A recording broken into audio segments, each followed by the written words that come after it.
paranormal. It surrounds us. It's everywhere. Tonight, you will hear from the people who live and work within these highly active locations, all in the efforts to discover America's most haunted. With your host, ghost hunter and author, Dan Terry.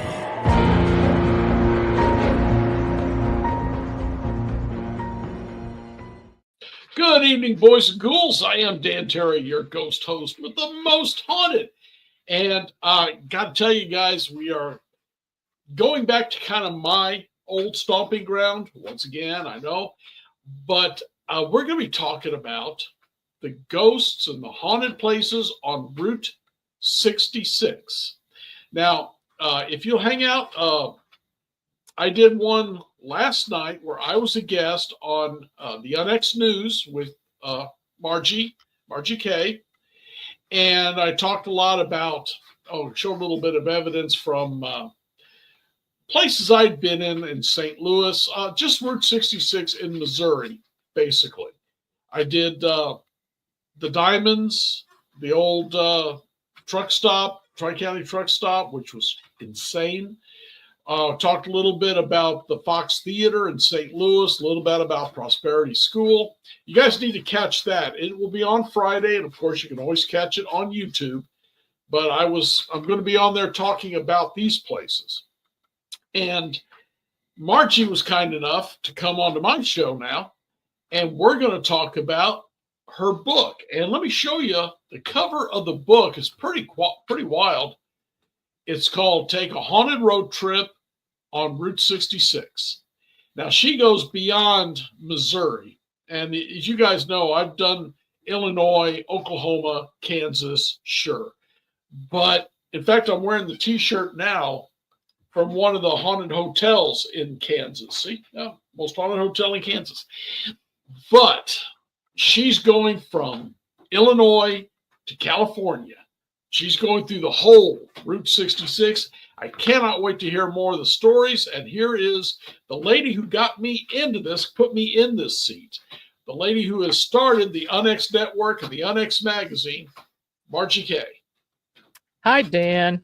Oh, good to see you again. Boy, it seems like forever. What was it? Last night? It was yesterday. Yesterday, yeah. And yeah, I'm going to be airing your show tomorrow. Well, I hope some people will catch it. And I know I'm going to show this one on Thursday, and you'll show mine on Friday or on Thursday? On Friday. On Friday. Friday night while I am at the Bigfoot conference in Springfield. Ah, yes, of course. Yeah. And I'll be around. But yeah, check out the show. Oh, wait a minute. No, I've got a ghost tour in Pilot Mountain. Never mind. Anyway, you got to check out the show on Margie's channel. It's called UnX News, right? Yes. And we had a lot of fun talking about Route 66 in Missouri, other haunted places in Missouri, places we've both been to, places she would be afraid to go to because God knows I was, but a lot of cool places. And tonight we're going to talk more about Route 66.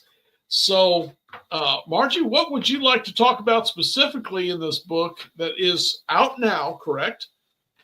Yes, it is. And where is it available at? It's available at Amazon.com, and it'll be available in some other places shortly, but right now it's on Amazon, and it is in paperback. I will be doing a Kindle version a little bit later, probably January. But yeah, it's good to go. And that's something that I've been working on for quite some time. I've had some other books, in between time, but that's kind of how I work. I do 3 or 4 projects at the same time. Okay. I understand that. Yeah. All right. So I know you do. Oh, God, yes. I have not even gotten, folks, a magazine article lately because I've been trying to do so much stuff here. But don't worry. There'll be one coming soon. At any rate, we've got you here to talk about that book and all the neat stuff that goes on Route 66. It is I guess, the first would you call it a super highway or the first just big highway? Yeah, there really weren't a lot of highways. There weren't any highways to start off with. But in the late 20s, 30s, they started building a highway between Chicago and St. Louis, and it had originally been Native American trails, and then it was wagon trails, and then they decided to make this an official road of all along the same trails. Okay. And of course, Eisenhower, when he was a lieutenant, was taking a convoy and found out the roads were just too bad a shape. So when he became president, he really pushed this idea. Right. And they call it the Mother Road. And I think that started right around it's called the Tice Road Law of 1913, which gave state assistance for road improvement. And that's how they were able to get the money to develop Route 66. But the original Route 66, and I used to live on a piece of the original 66. I was raised there. And the old Route 66 was sharp curves, steep hills, narrow 2-lane roads, no shoulders, trees everywhere. Is that why it's so haunted? Because of all the death that was on it? Or is there other reasons? That is one of the theories, is that it was such a dangerous road that, of course, when they first built it, the vehicles were not very fast and there weren't that many. But then as time went on, the vehicles got faster and there were more and more on the road. And so there were a lot of accidents. In fact, over 2,300 accidents that we know of. Okay. And oddly, also, this is interesting, Al Capone allegedly supported the building of the road, of course, for him to do his bootlegging traffic. Of course. He was not a stupid man. No, he wasn't. But there's a lot of history there, and that is why all across the U.S., some areas of it have been taken out and then straightened out, basically straighten the road out, so to avoid the more treacherous turns. In the area where I was raised, Interstate 44 took the place of Route 66. So that was, long, straight, and really, really dull. It wasn't like it was when I was a little kid. We had the tourist traps. I mean, Route 66 started tourist traps. Yeah, it did. And I loved them. Motels sprung up along the way. They would make little destination spots. They would do themes. And even now there are a lot of RV park and camping parks, and they've got themes, and they've got statues and playgrounds and all kinds of things for the kids. And the signs are one of the neatest things, I think, about the motels and the gas stations and the stops along the way. And a lot of them have been preserved. Cuba has several. Cuba, Missouri. And there's a spot now. I think it's outside Lebanon, if I'm not mistaken, because my husband and I were there. I don't know if you've seen this, Dan, this park that they've created with all of these replica signs. It's a nighttime light park. Really? And it is the coolest thing. Plus, they've also got a couple of, I think, World War II planes there.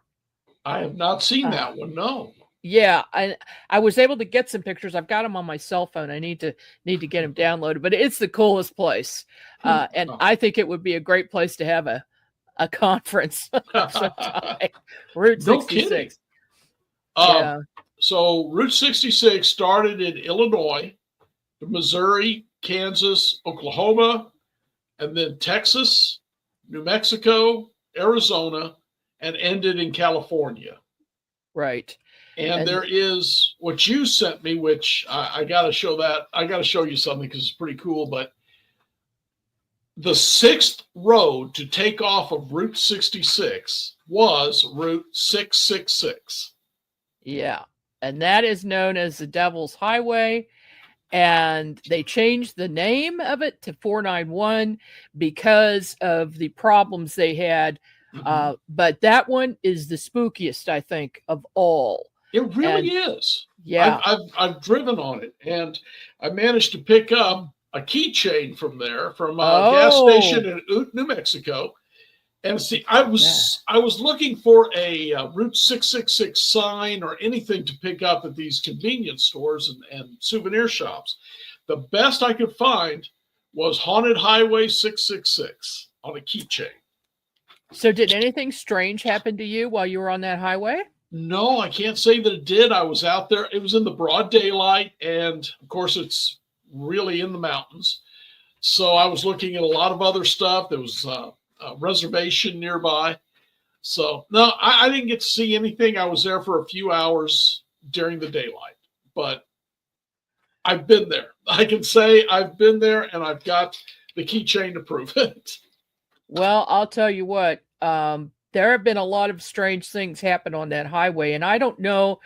I remember years ago on one of Art Bell's shows, well, actually more than one, where he interviewed people who were truckers, because a lot of late night shows the truckers were listened to, and they would call in and tell stories that just were incredible.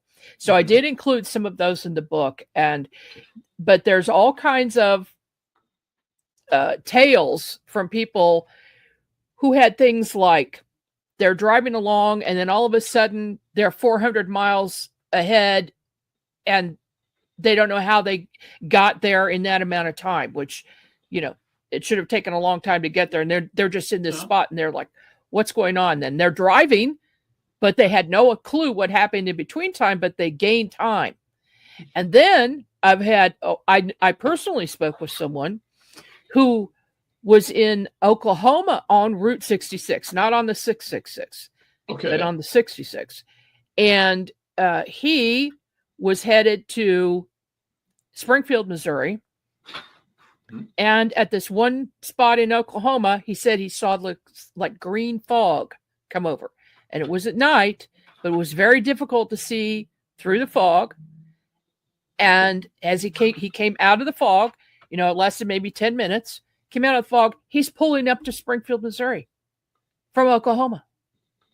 So this is actually the opposite of missing time. It's gaining time. Time acceleration. Yeah. It was time acceleration. And he was so upset about it. I was talking to him in person about it at a meeting. Yeah. He was so upset. His voice was actually shaking at the time we were talking. And this happened several years ago to him. But people have had other strange things happen. And it's a creepy sounding place. I've remote viewed it a number of times. I really don't know if I want to drive on that road, because I think the scariest encounter was one my sister had in New Mexico. And on Route 666, she goes, "Oh yeah, I went on that and I saw a skinwalker." And I said, "You saw what?" She goes, "Yeah." Says she was driving with her daughter, and they were going to see her son. Driving north, all of a sudden they see a woman on the side of the road, walking on the side of the road in the middle of the night with they had seen no car behind them where she would have been walking from, because she's walking away from them, facing away from them. So they slowed down, rolled down the window, and they said, "Do you need some help?" And she turned to look at them, and she said, this woman had this most god-awful, horrid, non-human face that scared them to death. Then she leaned down on the ground and turned into a wolf, morphed into a wolf, and ran off out of sight. Oh, my. And my sister is a very practical person, very left brain. And she said if she had not experienced that, she would never believe that somebody had actually seen something like that. But skinwalkers have been seen on that road a number of times. I've heard the stories, but never that one. Yeah. Yeah. So that's one to add to the list. Okay. Other people have experienced strange fog. One truck driver experienced a bright light behind him that at first he thought it was a car, but then he realized it was just one light, it wasn't two. And it followed him for quite some time, and it was dark, and there were no other trucks or cars on the road, which he also thought was kind of strange, even though it was like 10:30 at night. And then he said the light just started going up, and he's watching his rearview mirror, and he sees this light going up and then over the truck, and all of a sudden his whole cab is lit up super bright and blinding. And I think this was on Art Bell. Okay. I think this is where I got this story. And he said it blinded him so bad that he could no longer even see the road. So he had to stop. And he just waited and waited. And then he felt like there was a presence in the seat next to him, but he couldn't really make anything out. And he said he was just terrified, absolutely terrified, and just waited. He said it felt like forever. Maybe it was 30 minutes. And then all of a sudden, blink, the light went out. There was no feeling there of anything being with him. And then he just started, he drove on. And then he started seeing cars again. Okay. So he was in some kind of a vacuum or an energy vortex. Yeah. Probably UFO related for that one, I believe. I thought that might be the case for some of the stuff going on there. That's why I got the alien behind me here. Yeah, well, you know, once you go down this road, you get into all of these things being connected. You know, paranormal. We've talked about that before, yeah. Cryptids, ET, yeah, they're connected. And there's those areas like, I can't remember the ranch, Skinwalker Ranch, that has all of it right there. Paranormal activity, same thing with Marley Woods. UFOs, ghosts, aliens, cryptids, everything right there in that area. Yeah, you do get some spots. I think they're portals. I think something is causing the portals. In some cases, a building can cause a portal based on the shape of it, creating a vortex. And I've also seen some structures that I think were probably built by the Masons. Okay. Where they're using limestone, they're using things with quartz in it, and then creating a large structure in certain shapes that also create a vortex, and they're always aligned exactly north, south, east, west. And their doors are, there's a north, south door and an east, west door. I've noticed on these places, and I've gone out. I know you do a lot of dowsing, Dan, with paranormal. I use it sometimes for ley line hunting to try to find ley lines. And I've done this on a number of structures, usually city halls or, you know, a courthouse in small towns, or a courthouse that would have been there a long time ago before a town built up around it. And if they're aligned exactly north, south, east, west, then I'm going to be looking for certain things. And amazingly, a lot of my cases have been near buildings like that. So I think they're creating a portal, which could be anywhere.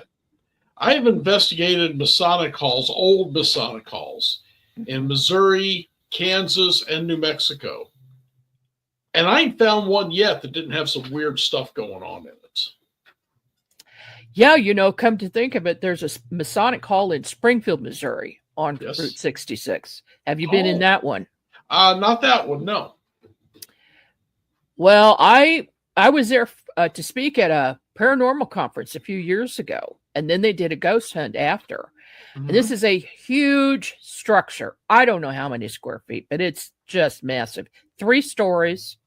And on the top level is a theater with a huge stage. Okay. And so when we walked up there, I could feel heavy presence, then went out on the stage, and we got to a certain spot. Gene Walker was with me. Okay, yeah. We got to a spot, and I looked up, and I saw a man fall from way up, you know, on the little catwalk and then fall to his death right in front of us. Oh my. And I did not know the history of the place. I just knew it was most likely haunted. Yeah. So there were some people giving a tour, and I told her what I just saw. She goes, that is exactly where this young man fell to his death in 1937. Okay. Exactly. So I had seen that happen. Mm-hmm. But then there was another spirit that was over in the corner off the side of the stage, and they were trying to hide. So I left them alone. And there was another one in the green room that I felt was female. That place is haunted, Dan. One of the ones I got to check out. Well, I checked out one that's a police station now. And that was crazy. It was upstairs. One was a friend of mine's home that still had the original elevator in downtown Herman. And we got a lot of crazy stuff there. The courthouse that Billy the Kid killed Deputy Aller in and has made his big escape has on the top level a Masonic hall. And that place gave me the creeps. And there's some great stories connected to that, which I've written about. So, yeah, they seem all of them have that. One in Kansas was amazing and had a lot of action to it. Oh, hold on. For some reason, you got muted. Pendants, a Masonic hall, old, very old, over 100 years old. And it's very haunted. Yeah. I wonder why Masonic halls specifically. Well, I think it's because of the building materials that they're using stone with quartz in it. Mm-hmm. And that amplifies energy. So I really think that that's the reason. Okay. Makes sense. Yeah, I think so. Let's talk a little bit about, we talked about Missouri pretty well last night, but you hit some places that we did not talk about in the book. One of them was the spook light that I went out there looking for it once, spent several hours, and it was just a night it was not going to play. Yeah, I had two experiences. I've been down there several times, but I had two experiences. One was when I was 14 years old. Mm-hmm. And there's a history of the spook light. It's been there for 250 years that it's been talked about. Came down through Native American lore, and then local residents saw it. And it's sometimes more than one, sometimes two appear, or sometimes more, usually one or two. Mm-hmm. And the color is usually a gold color, but sometimes blue. And I know other groups who have investigated and had the experience as well. It's a very, very strange phenomena.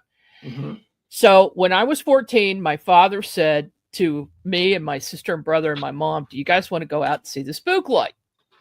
Well, we lived south of Joplin at that time. Okay. So we had heard about it. Absolutely, yeah, we want to go see it. Well, at that time, the trees were growing up over the roads. It was very dark. There were no street lights along the way. And so it was easy to see anything out of the ordinary. We're driving along the road. Dad's going very slow in our station wagon, had the windows down. Mm-hmm. And off to our right suddenly appears this basketball-sized orangey gold ball of light, okay, and then a smaller one behind it. And so they were moving along, and we all caught eye of it. My dad stopped the car. The big one went around in front of the vehicle to the other side of the road.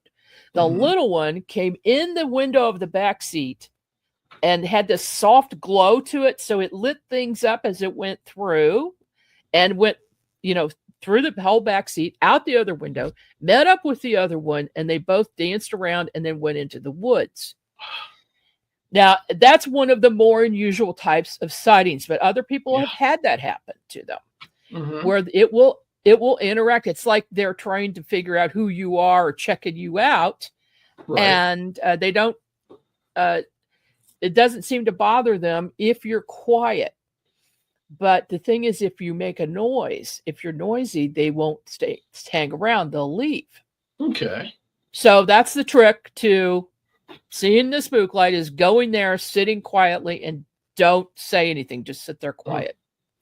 And maybe it'll approach you. A friend of mine down there who used to be the kind of, I want to say, resident sensitive for Prosperity School Bed and Breakfast when it was a B&B. His name was Corey Giles. And he said he had been driving out there with his girlfriend looking for the light. And a ball of orange light came through the back glass and stopped between him and her and just sat there for a second and then zoomed back out through the back glass. Wow. So it was he was like afraid he was going to go off the road, but he didn't want to take his eyes off of it. Right. Yeah, that's a unique one. Gene Walker went there, I think in the 60s, with her girlfriend and their two boyfriends. So the two girls are in the front, the guys are in the back, and they're in a convertible. So they drive out, and at that time there used to be a drop off. So you would stop the vehicle and look way down into like a little valley, which they've now changed. So you don't see that anymore. But at that time, so they're sitting there quietly, and here they start watching this ball of light down in the valley, moving around. And it was, she said, about the size of a beach ball, basketball to beach ball size. It came up, went on the hood of the car, and then came towards them and started to go over them. And the girls were so freaked out, they started screaming, and the light just shot off as soon as they started screaming. It was made gone. Noise. Yeah. Yeah. So not a good idea. Wow. And then just a few years ago, I went down, I think this was 2017. Okay. John Cruzan was a UFO experiencer, big time. He had a huge sighting. He became a MUFON member, and then he started a MUFON group. And so he had me come down to speak, and I brought Gene Walker with me. And then he took us out to see the spook light, and his son was there too. So he knew that the opportune place to go, because he'd been there over 200 times investigating the spook light. Okay. And so had been there for a while. We really hadn't seen anything. And about an hour and a half into it, he says, psychics have sometimes been able to contact the spook light and ask it to come forward. Well, the spook light appeared at the end of the road, and then a small one underneath it. And it was still off in the distance. And so I said, well, let me try. So I sat in my car. I telepathically contacted the spook light. And oddly, what I saw, I didn't know what to expect, but what I saw was a Native American man in a crouched position with this light around him. So I thought, this is a spirit of a Native American. And so Gene and John says, oh, it's coming forward. It's coming forward. So I got out of the car, and you can see it got a lot closer to us, and I got it on film. Okay. And then it went back and went away. Then we started hearing these yelps and whoops in the woods. And Gene says, what is that? John says, oh, people think that those are Native American spirits. And I said, no, those are Bigfoot. Whoa. They are calling to each other. And I remote viewed, I could see them. There were a lot of them standing around. And then that stopped. And then John says, look up in the sky. We see these three lights in a complete perfect triangle shape. Yeah. The triangles just starts moving. It was sitting still for a long time. Then it just starts moving very slowly across the sky. I said, so how often do you see UFOs when you come out here, John? He says, almost every time. Oh, my. So we got the spook lights, Bigfoot, UFO, the same location on the same night. So for people who are looking for an adventure and go out there, there's two things I want to tell you. The neighbors hate people coming out there. So be very quiet and pull off to the side of the road and stay out of the way. Not in the driveways, yes. No driveways. Try to stay away from houses if you're going to do this. And be quiet. Don't have a radio on and don't talk, and you might have an experience. Okay. But another team that I know of here in Kansas City has been down there several times, and they did something for a TV channel. In fact, this is on TV, and I can't remember the name of their group. One of them went on the Oklahoma side, and the other team was on the Missouri side. And they sat there and waited, and the spook light appeared between the two of them, and it was a bluish color, though, this time. As the one team approached, they suddenly couldn't see it anymore. But when they backed up, they could see it again. Okay. So then the second team on the Missouri side tried the same thing to get close, and then it disappeared, and then they backed up, and they could see it again. So there's that phenomena has happened at the Marley Woods, and it's happened in other places as well. If you approach a light, it will disappear from view, but if you let it approach you, it may not. Okay. So that would be my tips for seeing spook lights. All right. Well, we got so much more to talk about, but I do have to help you pay the bills. So I'm going to step away for just a minute. Be right back. Okay. Oh, guys, so much on Route 66. And like I said, I lived on it. I did a lot of ghost hunting on it. I got a lot of stories we could tell, but I'm here to talk to Margie about it. So you guys get right back here because we've got more to talk about, but I do want you to watch this. The new book, How to Research a Haunted House by paranormal investigator Margie Kay and professional researcher Violet Wisdom, is now available from UnX Media. This one-of-a-kind book explains how to do research on a house with uncommon methods and resources used by historic home researchers, and how to determine who may be doing the haunting and why. How to research a haunted house can be used by homeowners, renters, investors, and it should be in the library of all professional paranormal investigators. Get this unique book at unxmedia.com or amazon.com. That's unxmedia.com or amazon.com. The UnX Network presents a health and wellness spiritually based brand of hemp-derived CBD products made by Hopewell Farm in Harrogate, Tennessee. We apply our Cathara energy work with all of our plants and products. Our products made in small batches with only 2 ingredients of pure hemp, full spectrum crude oil, and coconut-derived MCT oil. Third-party lab tested for potency and legal THC levels with 6 strengths of 1 ounce oil to choose from. Know what you're buying and get what you pay for from Hopewell Farm. Applied directly to a specific area, Hopewell Farm topical salve in 1 ounce and ½ ounce sizes, made with pure hemp crude oil, comfrey extract, and all natural ingredients. Find the Hopewell Farm link and coupon code on the UnX Network website at unxnetwork.com. That's unxnetwork.com. All right, friends, I've talked to you before, and we talk every week about joining the UnX Network. It's really easy. At the end of the show, I'll tell you more about it. We just had this year's XCon, and it was about conspiracies and conspiracy theories.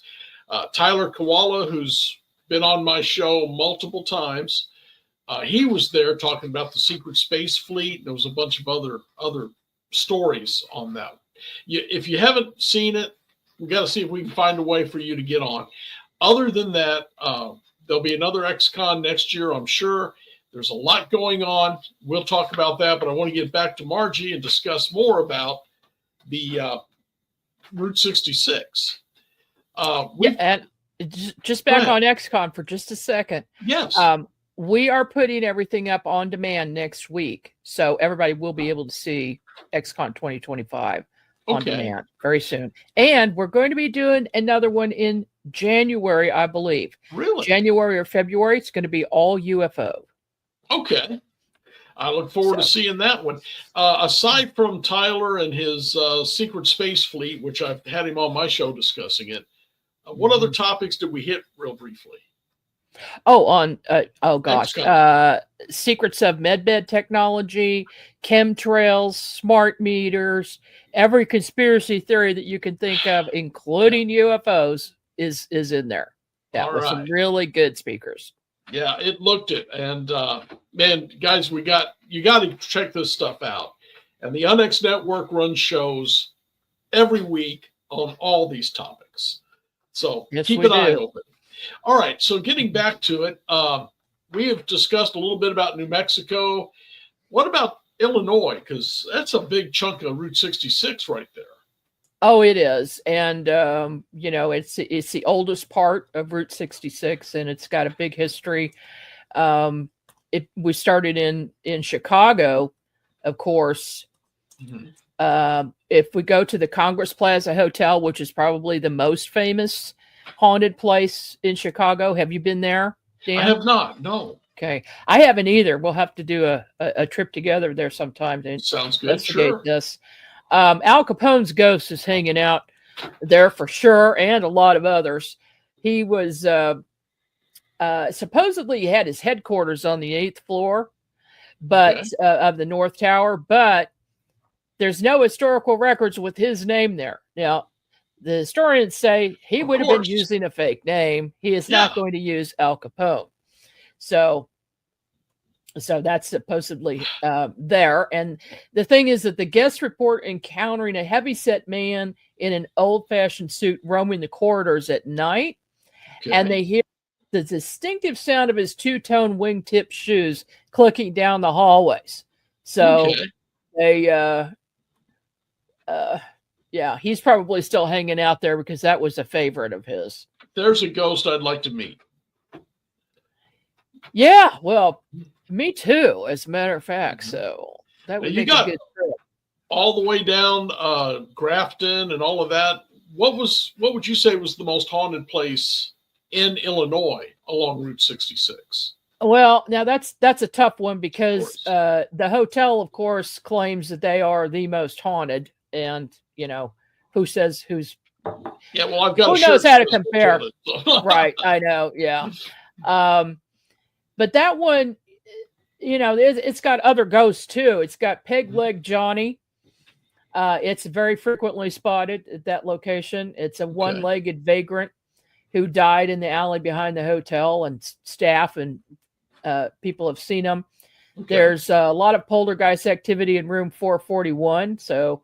if you want to have your blankets torn off of you in the middle of the night by a female figure, then go there. Yeah, there's a lot.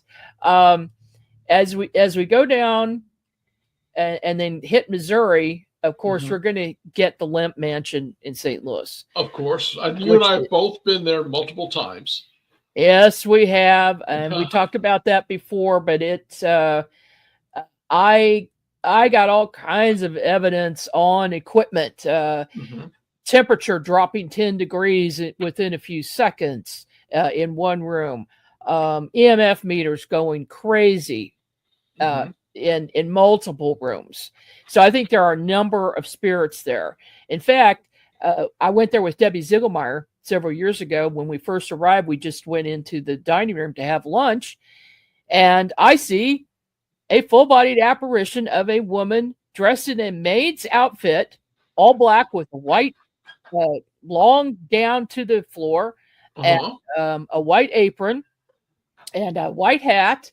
And she was serving as if that was their dining area at the time, standing there. And I said, Debbie, do you see that? She goes, see what? So she didn't see it, but I certainly did. And then this spirit looked at me and went back about her work. So it wasn't a time imprint. So it was a real ghost haunting. Right. And so then I asked the server, the man who was serving us, if he'd ever seen a woman dressed like that. And he goes, oh, yes, that's so-and-so. She's here all the time. Okay. So the staff has seen her too. Mhm. But as we get down, the haunted Rubel Hotel in Grafton, there's a place I was at recently because I went to the Journey to Truth conference the last Oh, okay. Yeah. 2 or 3 years. And so this last April, they had a conference and I'd heard about this hotel. So I thought, I'm going to stay in that hotel because it's the most haunted, because there were no more rooms at the conference site. And this was built in 1879. It's got gorgeous architecture. I just love that time period. Okay. It was built by a man called Michael Rubel, and he boasted a saloon as well. It burned down in 1912, but it was rebuilt with a dance floor and a restaurant. And right now it does have an operating restaurant, bar, and the hotel. So when we first arrived, we weren't there but a few minutes, and I heard this banging coming from the outside wall on the outside of the room. So I opened the door, and there's nobody there. I closed the door, went back inside. I hear bang, bang, bang, bang, bang, bang. I mean, it was loud, super loud. And went back out, and there's nothing there. So I asked the staff about it, and they said, well, we've had a number of things happen, but that isn't one of them. And so they have to add that to their list of rooms where something strange is going on. And apparently there's a little girl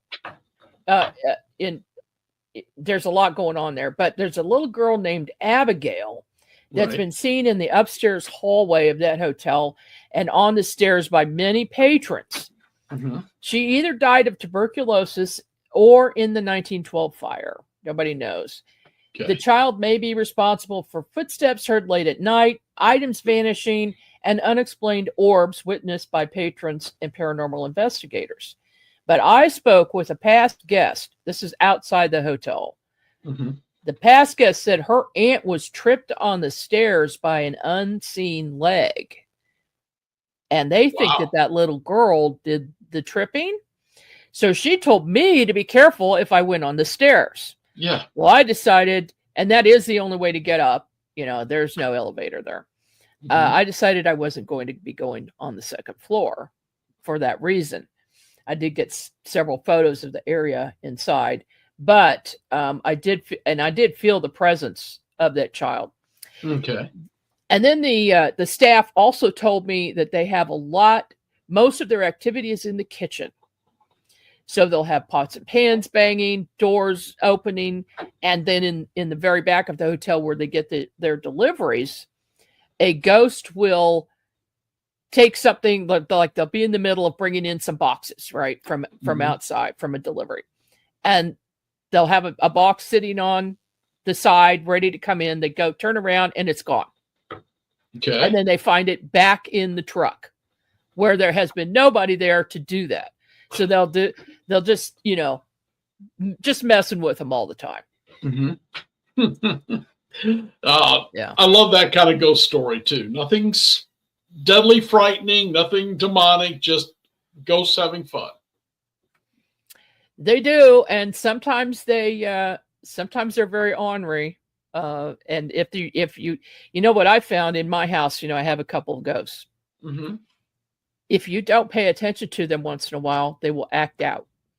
Oh, yeah. Do you find that? I had one in my house in New Haven. Came with the house. And if I was ghost hunting too many other places, he would get more active. He would hide things. Wow. He once almost appeared. When I walked into the room, I could see him. And then it just disappeared in a second. But it's like he was just trying to get attention because I'm paying attention to other ghosts too much. So there's a jealousy factor there. I thought so. Yeah. I invited him to come out with me. Nobody else, no other spirits, just him. But I think he's still in that place. Wow. Well, I had something creepy happen to me the other day, which I haven't talked about this publicly yet, if you want to hear it. You tell. Okay. We moved in my house 38 years ago. Okay. Right after we moved in, we heard big, huge steps going up and down, like someone wearing boots going up and down the steps. Doors slamming. I'm like, okay, well, it's haunted, just like every other house I've lived in. But then the activity calmed down. You know, there would be long periods of time where nothing would happen, and then something would happen. Well, one day, I had my daughter at the time was 12 years old, and she had a cast on her leg. And her friend, was also 12 years old, was spending the night. She had a broken leg, had a cast on her leg, but they could still get around and do things. Well, we had dinner, and I was cleaning up after dinner, and I made the two of them do the dishes with their casts on, which they thought was funny. They were laughing about it. So they're doing the dishes. Well, I turned around, and there was, at that time, the house was built in 1939. Okay. And the kitchen, even though there was an addition put on, we had not remodeled that kitchen yet.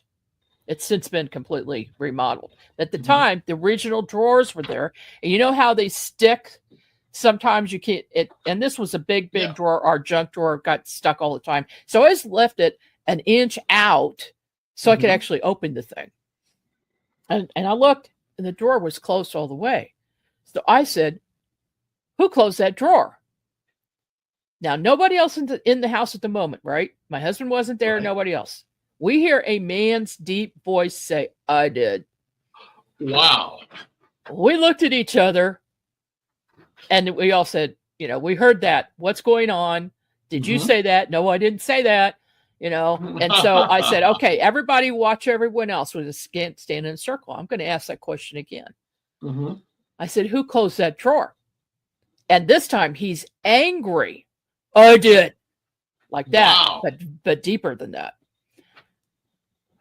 My daughter's friend packed her stuff up, called her mom, left, and never came back in the house again. Oh. Okay. So that's what I was dealing with. He was a prankster. And then maybe 15 years after that, we had the family over for dinner, and I'm telling this story. And he said it out loud. I did, right in the middle of the room, so that everybody in my family could hear it. And nobody could believe that. But other than that, we hadn't had many problems. There's also a little girl ghost, about 11 years old. It's been seen as a full-bodied apparition on a number of occasions near the furnace in the basement, where I believe she died. Near the furnace because of carbon monoxide poisoning, and also on up the stairs in the kitchen is where she's been seen. Well, I have not been paying attention to those spirits for quite some time. Monday morning, I get up to go to work. Now, my husband's already gone. He's an early riser. I started down the steps, and all of a sudden I get hit with gas smell. Okay. So I raced down, opened the side door, went out on the deck to get some fresh air. It was permeated. If there had been any kind of a spark, that house would have blown up. Okay. So I'm like, okay, let me just leave the store open. I sat on the deck for a few minutes, like 15 minutes, waiting for it to clear out. I go back. It's still not cleared out. It's really, really heavy. So, I covered my mouth and I ran over to the stove, and here was the knob was turned just enough to let the gas go, but not light. So I put the knob back up. Okay. Called my husband, tell him the situation. And he said, I was nowhere near that stove this morning. And I said, well, the last time I was near the stove was cooking last night at like 6, 7 o'clock. And if I had left that on, we would have smelled it by the time we went to bed. Right. There's no way we wouldn't have noticed that. So that had to have happened. He's freaking out about it. I'm freaking out because that house could have blown up. And so I remote viewed it. It was not the man. It was a little girl ghost. She says, I did it. Why? Says, I'm sorry, I did it. I'm like, why did you do it? And she said, because no one's paying attention to me. Wow. So they will do bad things if you don't Apparently. pay. She actually, and then she said, I wanted you to be with me. Oh, that's frightening. Right. So for the first time ever, I got rid of both of those spirits. I was leaving them alone because they weren't causing a problem, but that they had to go. So sure, they're gone now. We could sit and talk about ghosts all night, and we have, but we got to think about ending the show. I'm afraid we're going to talk about the Hotel Monte Vista. That's on Route 66, and I think that's the only thing we didn't quite. And this one, the Red Garter. Oh, the Red Garter. Let's go to the Red Garter. All right, because that's as you can probably guess, it was once a brothel. Okay. And let me find Red Garter here so I get my facts right. Red Garter Inn in Williams. And so that is Williams, Arizona. Okay. It's the gateway to the Grand Canyon. And it was built in 1897. So we've got another Victorian building. It served as a saloon and a brothel, and lots of things have gone on in there. So some people see the ghost of Eva in a white gown, and it's a young woman who worked in the upstairs rooms during the early 1900s, but she had a violent death at the hands of either a jealous lover or an enraged client. But the circumstances are not clear about that. She does appear most frequently on the second floor where the brothel rooms once operated. Guests describe her as a translucent figure with flowing hair, dressed in pristine white gown that defies the dusty desert environment outside. She doesn't walk, she glides through corridors. If you ever seen a ghost do that, that's so creepy. Yeah. I've seen it. They don't need to walk, they'll just float. Sometimes guests find her standing at the foot of their beds in the middle of the night. That's creepy. And then the moment they acknowledge her presence, she disappears. Some photographs have been taken of unexplained orbs and misty apparitions. And then it seems to spike around the anniversary of her death. And I don't know what that is because that's up for debate as well. Guests also say that there are several other spirits in the building. Some hands stroke their hair, touch their shoulders, and brush against their arms. Okay. And it's usually when people are alone when that happens, which is even worse. And also, they occur day and night. So you can experience anything day or night there. The most unsettling report is beds shaking violently without explanation. I don't like that one. I've had that happen. They have a feeling that someone is sat down beside them and then being very aggressive and making it impossible to sleep. So then also, of course, electronic malfunctions, batteries draining, which ghosts are known to do, lights flickering, etc. And the electrical, of course, has all been replaced. It's all new, but it still happens. Doors open on their own and unlock on their own. So much for safety in a hotel. You might want to take a special lock with you. Yeah, so that's pretty much what's going on there in that hotel. Okay. That's a lot going on Route 66, then, isn't there? Yeah, there is. You will not be disappointed if you're going to take a road trip. I kind of made this as a guide so that as you're traveling through on the route, you would know where to stop to investigate. And once again, that is Take a Haunted Road Trip, Route US 66, on Route 66, by Margie Kay. And you've heard some of the stories, but I know there's a hell of a lot more because there's a lot of haunted places along the Mother Road. Yeah, there sure are. It's a shame that the diner isn't there anymore. The the old diamonds. It was crazy haunted, but the tornado took care of it this year. Well, I'm sure there are a lot of places like that that have disappeared along the way. But the thing is, it's not just the locations that are haunted, it's the road that's haunted. Because of all of these accidents over the years, people will see apparitions and have strange occurrences happen. And then if you're really, really brave, go off on the spur on 666. Okay, yes, Route 666. I've got to try that one again. Margie, before you leave, I do want you to join me because I tell the people at the end of the show about joining the UnX Network. And if I remember right, first page, down a little bit, there's the fill in the blanks to help join. Yes, yes. It's easy to join, or you can get a membership if you wish. You can get a monthly membership where you get different perks with each thing. And so we have a newsletter, of course, for everybody, and that comes out almost daily.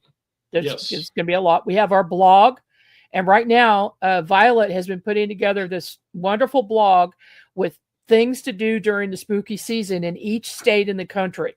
Oh, yeah, I've been watching that. Yeah. Yeah, every state there's a lot of cool stuff, and she's really done a lot of research on it. So that's up. And then, of course, we do other regular blog articles. And we have UnX Magazine, which is bi-monthly now. So every other month, you will get a magazine, and that'll either be digital or in print, depending on which membership level you've got. And everybody who I've been getting a lot of good feedback about the magazine. I turned the managing editor position over to my daughter, Maria McKenzie, and she's been doing a great job with it. It looks totally different, but it's good. I like the covers of it. In fact, I think I got one right here that is, I guess, the most recent. And I do love that cover. That is really an attention getter. Yeah, it is. Yeah, that's awesome. She does a really good job with graphics, and it takes one more thing off of my shoulders. So, and we do have to just briefly mention, because we're running out of time, the XCon. We just finished one. You've got another one coming up in January. Yep, January, February. Watch the newsletter, sign up. You will get the notices. And this one I'm turning over to Race, and he's going to pull in some of his UFO buddies on it. I think it's going to be good. It's just going to be a one-dayer. We're going to do one-day conferences from now on. Makes it simple, most likely on a Saturday. Is it going to be at a place, or is it going to be another? It's going to be virtual. Perfect. That's great. Yep. Because the price of hotels, food, gas. And taking time off of work and so it's a lot of expense for the people attending, but it's a lot of expense for the person putting it on. Absolutely. And the hotels, their rates have just gone insane, and it's crazy amount of money to put one on in person. So hey, we're doing virtual. It works, and anybody can attend. All right, well, friends, you've heard it all. Margie, if you'll hang on for just a little bit, we'll talk after the show. I'm going to have to shut us down, though. So, friends, I want you guys, it's a Halloween season. Enjoy it. Get out to check out the ghost tours. And I think most important of all, y'all need to stay spooked, okay? Good night.